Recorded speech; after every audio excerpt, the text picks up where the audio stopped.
नमस्कार दोस्तों, स्वागत है आपका आज के इस वीडियो में। और आज हम पढ़ने वाले हैं कम्युनिकेशन यानी शिक्षा में संप्रेषण की उपयोगिता। ये हमारा टॉपिक है उत्तराखंड लेक्चरर स्क्रीनिंग का।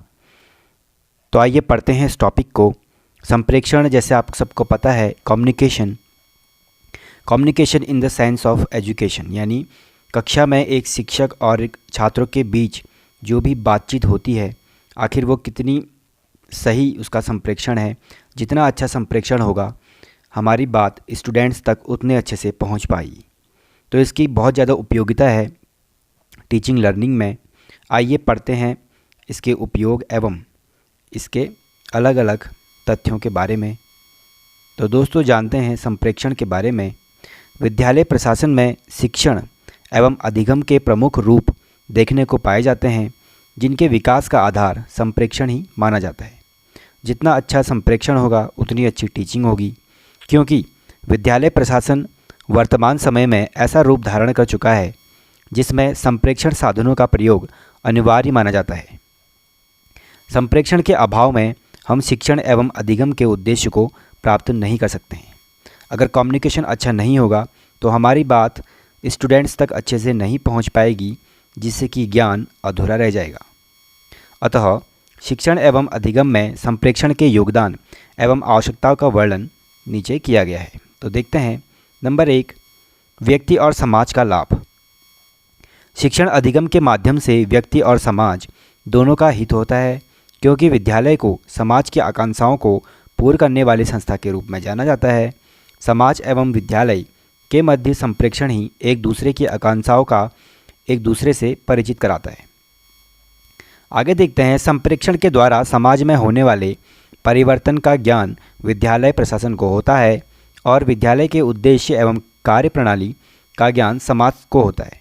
अतः संप्रेषण के द्वारा व्यक्ति एवं समाज दोनों का हित संपन्न होता है, यानी ये दोनों के लिए अनिवार्य है। फिर नेक्स्ट देखते हैं अनिवार्य शिक्षा यानी कंपलसरी एजुकेशन। अनिवार्य शिक्षा की व्यवस्था शिक्षण अधिगम का मुख्य उद्देश्य है, लेकिन व्यवहार में इसको संभव बनाने का कार्य संप्रेषण के माध्यम से ही होता है।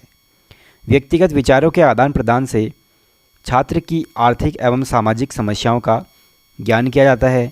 आर्थिक एवं सामाजिक समस्याओं का ज्ञान होने के उपरांत उनकी मानसिकता में परिवर्तन करके शिक्षा के महत्व से अवगत कराया जाता है। जैसे बहुत से परिवारों में स्त्री शिक्षा पर कम ध्यान दिया जाता है और उनका कार्यक्षेत्र घर समझा जाता है, लेकिन संप्रेषण द्वारा ही साहित्य तथा महान महिलाओं का उदाहरण देकर इस संकीर्ण भावना को विस्तृत रूप में परिवर्तित किया जा सकता है। इस प्रकार बालिकाओं को विद्यालय में शिक्षा ग्रहण करने के लिए भेजा जाता है। अगर हमारा संप्रेषण ही सही नहीं होगा तो हम अपनी बात को समाज को नहीं समझा सकते। फिर थर्ड पॉइंट देखते हैं, छात्र का सर्वांगीण विकास। विद्यालय शिक्षण अधिगम का प्रमुख उद्देश्य छात्र का सर्वांगीण विकास करना होता है। इसके लिए समस्त शैक्षिक क्रियाओं में समन्वय स्थापित किया जाता है। संप्रेषण के माध्यम से छात्र की रुचि एवं योग्यताओं का पता लगाया जाता है। जब हमें छात्र की योग्यताओं के बारे में पता लगेगा तभी वो अपना 100% दे सकता है। शिक्षा प्रशासन में होने वाले परिवर्तनों का पत्र पत्रिकाओं के माध्यम से ज्ञान होता है। इसके लिए विद्वानों के विचारों को भी आमंत्रित किया जाता है। उसी के अनुरूप विद्यालय में शिक्षण विधियों एवं साधनों में समन्वय स्थापित किया जाता है। कौन सा स्टूडेंट किस एरिया में अच्छा है, इसके द्वारा ही वो आगे बढ़ सकता है। जैसे पाठ्यक्रम सहगामी क्रियाओं का आयोजन संप्रेषण की ही देन माना जाता है, क्योंकि प्राचीन विद्यालय व्यवस्था में पाठ्यक्रम सहगामी क्रियाओं का कोई स्थान नहीं था। फिर आगे देखते हैं सामाजिक, आर्थिक एवं राजनीतिक समायोजन। शिक्षण अधिगम का मुख्य उद्देश्य छात्र को इस प्रकार तैयार करना है कि वह विषम आर्थिक एवं सामाजिक परिस्थितियों में अपने आप को समायोजित कर सके। विद्यालय और विभिन्न प्रकार की सामाजिक एवं आर्थिक पत्रिकाओं को अध्ययन के लिए उपलब्ध कराना, महान राजनीतिक एवं समाज सुधारकों के विचारों से अवगत कराना छात्र में ऐसे गुणों का विकास करते हैं जो समायोजन की क्षमता में महत्वपूर्ण कार्य करते हैं तथा अंतः संप्रेषण के साधनों के माध्यम से आर्थिक, सामाजिक एवं राजनीतिक समायोजन की क्षमता उत्पन्न होती है। फिर नेक्स्ट देखते हैं शिक्षा अधिकारियों को निर्देश। प्रशासन में शिक्षा से संबंधित अधिकारियों को आवश्यक निर्देश प्रदान किए जाते हैं, जिसमें संप्रेक्षण की महत्वपूर्ण भूमिका होती है। जैसे किसी विद्यालय के कर्मचारी को उसके कार्य एवं अधिकार क्षेत्र का पूर्ण ज्ञान हो जाता है तो उसको अपने कार्य के संपादन में किसी प्रकार की कठिनाई अनुभव नहीं होती है। समय समय पर निरीक्षण करके उसको उचित निर्देश प्रदान किए जाते हैं। यह निर्देश व्यक्तिगत, लिखित एवं संचार माध्यमों की सहायता से प्रदान किए जाते हैं। इस प्रकार शिक्षा अधिकारियों को निर्देशन प्रदान करने का महत्वपूर्ण कार्य संप्रेक्षण माध्यमों से ही संपन्न होता है। फिर नेक्स्ट अगर बात की जाए तो शैक्षिक सामग्री की उपलब्धता। शिक्षण अधिगम में सहायक सामग्री को उपलब्ध कराने का प्रयास किया जाता है, जिसके माध्यम से शिक्षा के उद्देश्यों को सरलता से प्राप्त किया जा सके। संप्रेक्षण की भूमिका से यह क्षेत्र भी अछूता नहीं रह सकता है, क्योंकि शिक्षण कला में होने वाली नवीन विधियों एवं प्रविधियों का ज्ञान संप्रेक्षण के साधनों से ही होता है और कौन कौन सी शिक्षण सहायक सामग्री विद्यालय में उपलब्ध है और कौन सी नहीं है, इसकी व्यवस्था विद्यालय प्रशासन को करनी होती है। तो ये सभी काम संप्रेक्षण के द्वारा ही किए जाते हैं। तो विद्यालय स्तर पर भी संप्रेक्षण का बहुत इम्पोर्टेंट रोल है। सहानुभूति एवं सहयोग का विकास।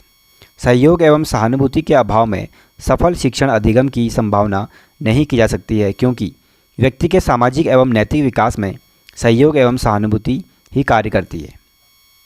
सामाजिक एवं नैतिक गुणों के विकास की संभावना संप्रेक्षण के अभाव में नहीं करनी चाहिए, क्योंकि विचारों के आदान प्रदान एवं सांस्कृतिक कार्यक्रमों को विद्यालय में आयोजित करना चाहिए, ताकि प्रत्येक छात्र एक दूसरे से निकटतम संपर्क स्थापित कर सके और एक दूसरे की सहायता कर सके।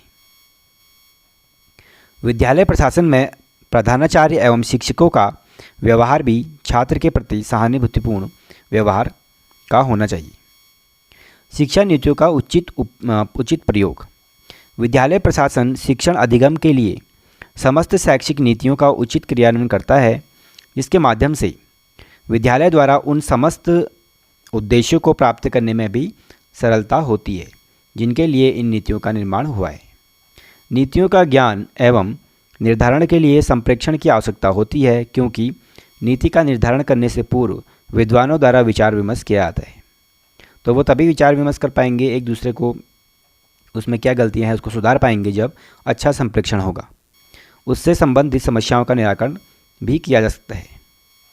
जब उस नीति का विद्यालय में क्रियान्वयन किया जाता है तो इससे भी समिति द्वारा उसकी योजना एवं उससे संबंधित साधनों पर विचार विमर्श होता है। इसके उपरांत शैक्षिक नीति को विद्यालय में प्रयोग किया जाता है। यानी पहले जो भी हम प्लान विद्यालय पे करने वाले हैं उसको टीचर्स के द्वारा एक योजना बनाई जाती है, आपस में संप्रेक्षण करके उसकी गलतियों को निकाला जाता है और उन्हें दूर किया जाता है। उसके बाद ही उसको विद्यालय पर हम अप्लाई करते हैं। इस प्रकार संप्रेक्षण की भूमिका प्रमुख रूप में सामने आती है। उसके बाद हम देखते हैं शिक्षा व्यवस्था पर नियंत्रण। शैक्षिक प्रशासक संपूर्ण शिक्षा प्रणाली पर नियंत्रण भी रखता है। इसके लिए उसको अपेक्षित सहयोग की शिक्षकों एवं अन्य कर्मचारियों से आवश्यकता होती है। यह सहयोग भी संप्रेक्षण पर ही आधारित है। उदाहरण के लिए प्रशासक विद्यालय में आर्थिक संसाधनों की समीक्षा करना चाहता है तो सर्वप्रथम उसको एक बैठक बुलानी होगी, जिससे वित्तीय व्यवस्था में संबंधित सभी व्यक्ति उपस्थित होंगे। उसमें उनकी समस्याओं को सुनना एवं उनके विचार जानने जाते हैं। आवश्यकता के अनुसार उन सभी व्यक्तियों की समस्याओं का समाधान किया जाता है और अपने विचार प्रस्तुत किए जाते हैं, और ये भी एक अच्छे संप्रेक्षण की वजह से ही होगा। अन्य विद्यालयों को वित्तीय व्यवस्था के अनुभव का भी लाभ लिया जाता है। तो अच्छे संप्रेक्षण का जो भी इसमें निष्कर्ष है, उपरोक्त विवेचन से यह स्पष्ट हो जाता है कि शिक्षण अधिगम में संप्रेक्षण की अत्यधिक आवश्यकता होती है। शिक्षण अधिगम को प्रभावी बनाने के लिए संप्रेक्षण प्रक्रिया का प्रभावी होना अति आवश्यक है, क्योंकि विद्यालय प्रशासन में प्रत्येक बिंदु पर संप्रेक्षण की आवश्यकता होती है, चाहे वह अपव्यय अवरोधन से संबंधित हो या नियंत्रण व्यवस्था से संबंधित हो। अतः यह स्पष्ट हो जाता है कि संप्रेक्षण के अभाव में शिक्षण अधिगम प्रभावी नहीं हो सकता है और शिक्षा के उद्देश्य को प्राप्त करने में समर्थ नहीं हो सकता है। अतः संप्रेक्षण वह केंद्र बिंदु है जो शिक्षण अधिगम की सफलता एवं सफलता का निर्धारण करता है। तो बिना संप्रेक्षण के हम टीचिंग में सफल नहीं हो पाएंगे। एक अच्छा संप्रेक्षण ही हमें कक्षा में उन्नति दिलाता है। इसके बाद हम बात करते हैं संप्रेक्षण के प्रकारों की, जो कि मौखिक एवं लिखित है। तो यहाँ पे मौखिक संचार जो संप्रेक्षण है उसके कुछ भाग दिए गए हैं। जैसे बातचीत के तरीके में देखा जाता है रुकना, शब्दों पर बल देना, आसन कैसा उसका पोस्चर है, प्रकटता, सिर की क्रियाएं, हाथ की क्रियाएं, कैसे हाव भाव हैं, आँखों की प्रतिक्रियाएं, चेहरे की अभिव्यक्ति, शारीरिक संपर्क एवं निकटता, जैसे किसी की जगह पर अतिक्रमण, एवं ध्वनियाँ जैसे हंसना एवं अलग ध्वनियाँ। तो ये सभी एक अच्छे संप्रेक्षण के लिए आवश्यक होते हैं। इसके बाद हम जानते हैं संप्रेक्षण माध्यमों की भूमिका और प्रभाव। दर्शकों तक सूचना, विचार एवं मत पहुंचाने का तकनीकी साधन संप्रेक्षण माध्यम है। हम उस समाज में रहते हैं जहां सूचना व संप्रेक्षण हमें हमारे जीवन के विभिन्न क्षेत्रों जैसे कार्य, स्वास्थ्य की देखरेख, मनोरंजन, शिक्षा, यात्रा करने एवं व्यक्तिगत संबंधों आदि की उन्नति में हमारी सहायता करता है। हम रोज़ उठकर टीवी, समाचार पत्र व इंटरनेट पर समाचार देखते एवं पढ़ते हैं। हम विज्ञापनों को इतना देखते हैं कि बाजार से कुछ भी खरीदने के लिए वे हमें प्रभावित करते हैं। बच्चे और किशोर फैशन, आदर्श शारीरिक रूप, सौंदर्य की आदर्श प्रतिमा, शहरी जीवन शैली आदि को भी संप्रेक्षणों के माध्यम से ही देखते हैं। अब संप्रेक्षण के कुछ प्रभाव भी पढ़ेंगे, सकारात्मक और नकारात्मक प्रभाव दोनों उसके पढ़ते हैं। तो देखते हैं कि क्या सकारात्मक प्रभाव है। हमारे जीवन को शिक्षित एवं समृद्ध करने में संप्रेक्षण माध्यम एक महत्वपूर्ण भूमिका निभाते हैं। यह हमें शैक्षिक सूचनाएं प्रदान करते हैं एवं अकादमिक कार्य निष्पादन को भी सुधारते हैं। यह सूचना एवं समाचार धार्मिक, राजनीतिक, सामाजिक, मनोरंजन और पर्यावरण संबंधी एकत्रित कर जनता तक पहुंचाते हैं। समाचार माध्यमों का प्रयोग हितकारी उद्देश्यों जैसे साक्षरता को बढ़ावा देने या चिकित्सीय उन्नति के लाभ, टीकाकरण, पोलियो एवं बच्चे एवं माँ के स्वास्थ्य की देखरेख एवं एड्स के लिए भी किया जाता है। यह सामाजिक एवं सांस्कृतिक मूल्यों को संरचित करता है। यह जनता तक सरकारी नीतियों, लेन देन तथा नवीनतम कार्यक्रमों की जानकारी पहुंचाने में महत्वपूर्ण भूमिका निभाता है। संप्रेक्षण माध्यम लोगों को संगठित कर सामाजिक एकता लाने में सहायक होता है। जन संप्रेक्षण माध्यम समाचार पत्रों, रेडियो, टेलीविज़न तथा इंटरनेट द्वारा संपर्क बनाता है। अब इसके कुछ नकारात्मक प्रभाव भी जरूर पड़ेंगे, आइए देखते हैं इनको। व्यक्ति व समाज दोनों पर संप्रेक्षण माध्यमों के नकारात्मक प्रभाव भी पड़ते हैं। मीडिया का दुरुपयोग गलत सूचना एवं समाचार फैलाने के लिए भी किया जा सकता है। इससे संप्रदायों के बीच ईर्ष्या एवं घृणा पैदा होती है। अफवाहों व दुष्प्रचार द्वारा झूठी सूचना फैलाना एक संगठित प्रयास होता है। कभी कभी संप्रेक्षण माध्यम किसी की भी एकांतता का आदर नहीं करता और किसी भी प्रतिष्ठित या साधारण व्यक्ति की निजी व गोपनीय जानकारी को प्रकाशित कर देता है। संप्रेक्षण माध्यमों द्वारा अश्लील सामग्री को फैलाने से बच्चों व युवाओं पर गलत प्रभाव पड़ता है। यह समझना बहुत जरूरी है कि संप्रेक्षण माध्यम समाज में महत्वपूर्ण कार्यों से सेवा करता है, अतः इसे अपने कुछ दायित्वों का निर्वाह करना चाहिए।